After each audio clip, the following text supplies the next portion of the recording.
नमस्कार। शिव पुराण के अंतर्गत रुद्र संहिता में आज हम अध्ययन करेंगे यज्ञदत्त कुमार को भगवान शिव की कृपा से कुबेर पद की प्राप्ति तथा उनकी भगवान शिव के साथ मैत्री। तो सूत जी कहते हैं, मुनीश्वरों, ब्रह्मा जी की यह बात सुनकर नारद जी ने विनयपूर्वक उन्हें प्रणाम किया और पुनः पूछा, भगवान भक्तवत्सल भगवान शंकर कैलाश पर्वत पर कब गए और महात्मा कुबेर के साथ उनकी मैत्री कैसे हुई? ब्रह्मा जी ने कहा, नारद सुनो, चंद्रमौली भगवान शंकर के चरित्र का वर्णन करता हूँ। वे कैसे कैलाश पर्वत पर गए और कुबेर की उनके साथ किस प्रकार मैत्री हुई, यह सुनाता हूँ। कापिल्य नगर में यज्ञदत्त नाम से प्रसिद्ध एक ब्राह्मण रहते थे, जो बड़े सदाचारी थे। उनके एक पुत्र हुआ जिसका नाम गुणनिधि था। वह बड़ा ही दुराचारी और जुआरी हो गया था। पिता ने अपने उस पुत्र को त्याग दिया था। वह घर से निकल गया और कई दिनों तक भूखा भटकता रहा। एक दिन वह नैवेद्य चुराने की इच्छा से एक शिव मंदिर में गया। वहाँ उसने अपने वस्त्र को जलाकर उजाला किया, यह मानो उसके द्वारा भगवान शिव के लिए दीपदान किया गया। तत्पश्चात वह चोरी में पकड़ा गया और उसे प्राणदंड मिला। अपने कुकर्मों के कारण वह यमदूतों द्वारा बांधा गया। इतने में ही भगवान शंकर के पार्षद वहां आ पहुँचे और उन्होंने उसे उनके बंधन से छुड़ा दिया। शिवगणों के संग से उसका हृदय शुद्ध हो गया था, अतः वह उन्हीं के साथ तत्काल शिवलोक में चला गया। वहाँ सारे दिव्य भोगों का उपभोग तथा उमा महेश्वर का सेवन करके कालांतर में वह कलिंगराज अरिदम का पुत्र हुआ। वहाँ उसका नाम था दम। वह निरंतर भगवान शिव की सेवा में लगा रहता था। बालक होने पर भी वह दूसरे बालकों के साथ शिव का भजन किया करता था। वह क्रमशः युवावस्था को प्राप्त हुआ और पिता के परलोक गमन के पश्चात राज सिंहासन पर बैठा। राजा दम बड़ी प्रसन्नता के साथ सब ओर शिव धर्मों का प्रचार करने लगे। भूपाल दम का दमन करना दूसरों के लिए सर्वथा कठिन था। ब्राह्मण समस्त शिवालयों में दीपदान करने के अतिरिक्त वे दूसरे किसी धर्म को नहीं जानते थे।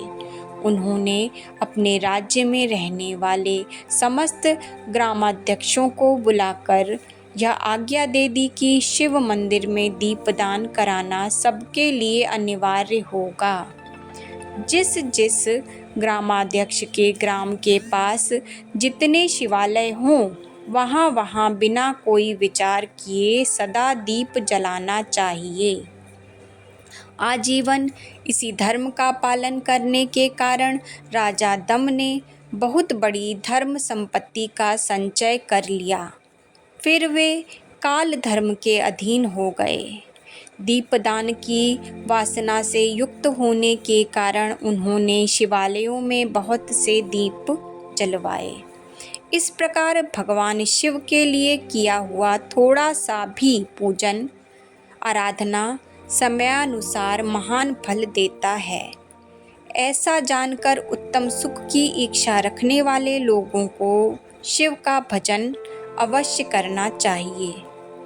वह दीक्षित का पुत्र जो सदा सब प्रकार के अधर्मों में ही रचा पचा रहता था, दैव्य योग से शिवालय में धन चुराने के लिए गया था और उसने स्वार्थवश अपने कपड़े को दीप की बत्ती बनाकर प्रज्वलित कर दिया था, शिवलिंग के ऊपर का अंधेरा दूर कर दिया था। इस सत्कर्म के फलानुसार वह कलिंग देश का राजा हुआ और धर्म में उसका अनुराग हो गया। फिर दीप की वासना का उदय होने से शिवालय में दीप जलवाकर उसने यह दिक्पाल का पद प्राप्त कर लिया। मुनीश्वर, देखो तो सही, कहाँ उसका वह कर्म और कहाँ यह दिक्पाल की पदवी जिसका यह मानव धर्म प्राणी इस समय यहाँ उपभोग कर रहा है। तात, यह तो उसके ऊपर शिव के संतुष्ट होने की बात बताई गई है। अब एक चित्त होकर यह सुनो कि किस प्रकार सदा के लिए उसकी भगवान शिव के साथ मित्रता हो गई। मैं इस प्रसंग का तुमसे वर्णन करता हूँ। नारद जी कहते हैं, पहले के पाठ्यकल्प की बात है। मुझे ब्रह्मा के मानस पुत्र पुलस्त्य के से विश्वा का जन्म हुआ था और विश्वा के पुत्र कुबेर हुए। उन्होंने पूर्व काल में अत्यंत उग्र तपस्या के द्वारा त्रिनेत्रधारी महादेव की आराधना करके विश्वकर्मा की बनाई हुई इस अलकापुरी का उपभोग किया।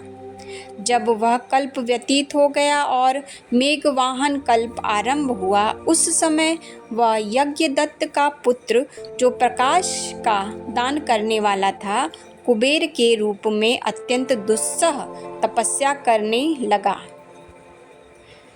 अर्थात दत्त मृत्यु के पश्चात जन्म लेकर, कुबेर के रूप में जन्म लेकर पुनः तपस्या करने लगे।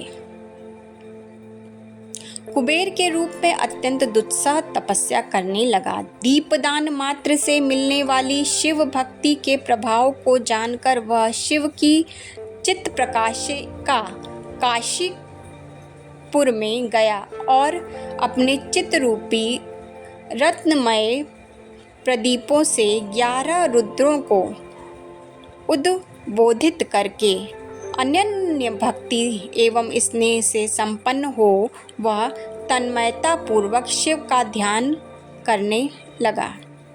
जो शिव की एकता का महान पात्र है, तम रूपी अग्नि से बढ़ा हुआ है, काम क्रोध आदि महाविघ्न रूपी पतंगों के आघात से शून्य है, प्राण निरोध रूपी वायु शून्य स्थान में निश्चल भाव से प्रकाशित है, निर्मल दृष्टि के कारण स्वरूप से भी निर्मल है तथा सद्भाव रूपी पुष्पों से जिसकी पूजा की गई है, ऐसे शिवलिंग की प्रतिष्ठा करके वह तब तक तपस्या में लगा रहा जब तक उसके शरीर में केवल अस्थि और चर्म मात्र ही रह गया। इस प्रकार उसने 10,000 वर्षों तक तपस्या की। तदंतर विशालाक्षी पार्वती देवी के साथ भगवान विश्वनाथ कुबेर के पास आए। उन्होंने प्रसन्नचित्त अलकापति की ओर देखा। वे शिवलिंग में मन को एकाग्र करके ठूठ काठ की भांति स्थिर भाव से बैठा हुआ था। भगवान शिव ने उससे कहा, अलकापते, मैं वर देने के लिए उद्यत हूँ, तुम अपना मनोरथ बताओ। यह वाणी सुनकर तपस्या के धनी कुबेर ने ज्यों ही आंखें खोलकर देखा, त्यों ही उमा वल्लभ भगवान श्रीकंठ सामने खड़े दिखाई दिए। भगवान शंकर के तेज से उनकी आंखें चौंधिया गईं, उनका तेज प्रतिहत हो गया और वे नेत्र बंद करके मनोरथ से भी परे विराजमान देव देवेश्वर शिव से बोले, नाथ, मेरे नेत्रों को यह दृष्टि शक्ति दीजिए जिससे आपके चरणारविंदों का दर्शन हो सके। स्वामिन, आपका प्रत्यक्ष दर्शन हो, यही मेरे लिए सबसे बड़ा वर है। ईश, दूसरे किसी वर से मेरा क्या प्रयोजन है। चंद्रशेखर, आपको नमस्कार है। कुबेर की यह बात सुनकर देवाधिदेव उमापति ने अपनी हथेली से उसका स्पर्श करके उन्हें देखने की शक्ति प्रदान की। दिव्य दृष्टि शक्ति मिल जाने पर यज्ञदत्त के उस पुत्र ने आंखें फाड़ फाड़ कर पहले उमा की ओर ही देखना आरंभ कर दिया। वह मन ही मन सोचने लगा, भगवान शंकर के समीप यह सर्वांग सुंदरी कौन है? इसने कौन सा ऐसा तप किया है जो मेरे तप से भी बड़ा हो गया है? यह रूप, यह प्रेम, यह सौभाग्य और यह असीम शोभा सभी अद्भुत है। वह ब्राह्मण कुमार बार बार यही कहने लगा। जब बार बार यही कहता हुआ वह क्रूर दृष्टि से उनकी ओर देखने लगा, तब वामा के अवलोकन से उनकी बाईं आंख फूट गई। तदंतर देवी पार्वती ने महादेव जी से कहा, प्रभु, यह दुष्ट तपस्वी बार बार मेरी ओर देखकर क्या बक रहा है? आप मेरी तपस्या के तेज को प्रकट कीजिए। देवी की यह बात सुनकर भगवान शिव हंसते हुए उनसे बोले, उमे, यह तुम्हारा पुत्र है। यह तुम्हें क्रूर दृष्टि से नहीं देख रहा, अपितु तुम्हारी तपः संपत्ति का वर्णन कर रहा है। देवी से ऐसा कहकर भगवान शिव पुनः उस ब्राह्मण कुमार से बोले, वत्स, मैं तुम्हारी तपस्या से संतुष्ट होकर तुम्हें वर देता हूँ। तुम निधियों के स्वामी और गुआओं के राजा हो जाओ।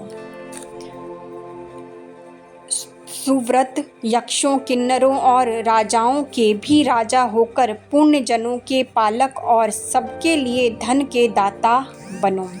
मेरे साथ तुम्हारी सदा मैत्री बनी रहेगी और मैं नित्य तुम्हारे निकट निवास करूंगा। मित्र, तुम्हारी प्रीति बढ़ने के लिए मैं अलका के पास ही रहूंगा। आओ, इस उमा देवी के चरणों में साष्टांग प्रणाम करो, क्योंकि ये तुम्हारी माता है।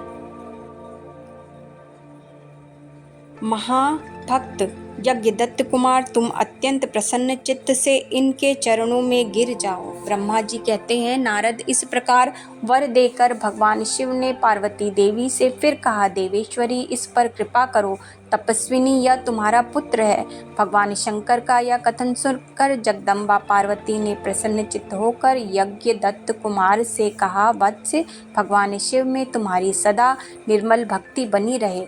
तुम्हारी बाईं आंख तो फूट ही गई है, इसलिए एक ही पिंगल नेत्र से युक्त रहो। महादेव जी ने जो वर दिए हैं वे सब उसी रूप में तुम्हें सुलभ हों। बेटा, मेरे रूप के प्रति ईर्ष्या करने के कारण तुम कुबेर के नाम से प्रसिद्ध होगे।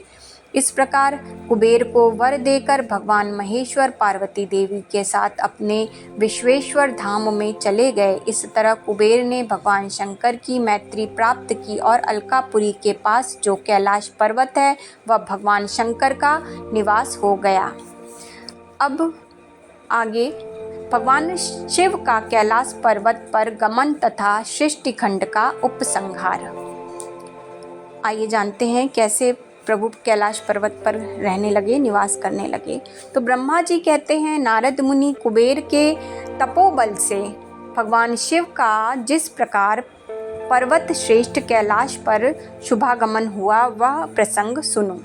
कुबेर को वर देने वाले विश्वेश्वर शिव जब उन्हें निधिपति होने का वर देकर अपने उत्तम स्थान को चले गए, तब उन्होंने मन ही मन इस प्रकार विचार किया, ब्रह्मा जी के ललाट से जिनका प्रादुर्भाव हुआ है तथा जो प्रलय का कार्य संभालते हैं वे रुद्र मेरे पूर्ण स्वरूप हैं, अतः उन्हीं के रूप में मैं गुहाओं के निवास स्थान कैलाश पर जाऊंगा।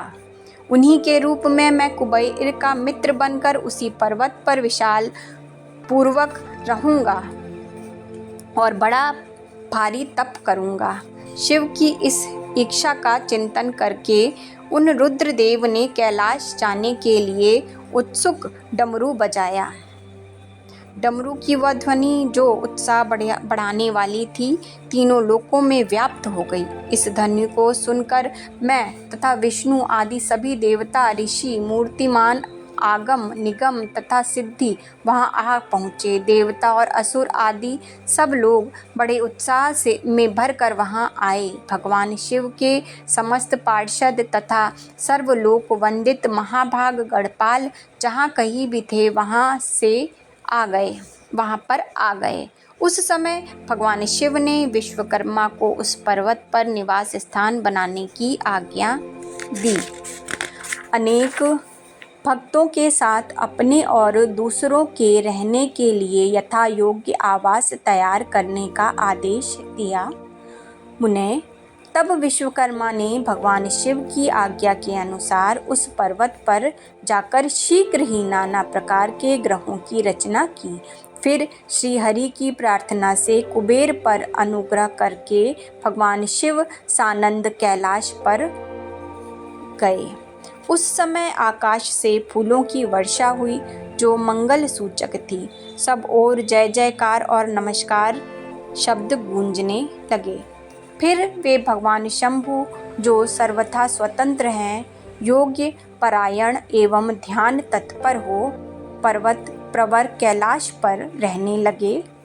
कुछ काल बिना पत्नी के ही बिताकर परमेश्वर शिव ने दक्ष कन्या सती को पत्नी रूप में प्राप्त किया। देवेश्वर फिर वे महेश्वर दक्ष कुमारी सती के साथ विहार करने लगे और लोकाचार परायण हो सुख का अनुभव करने लगे।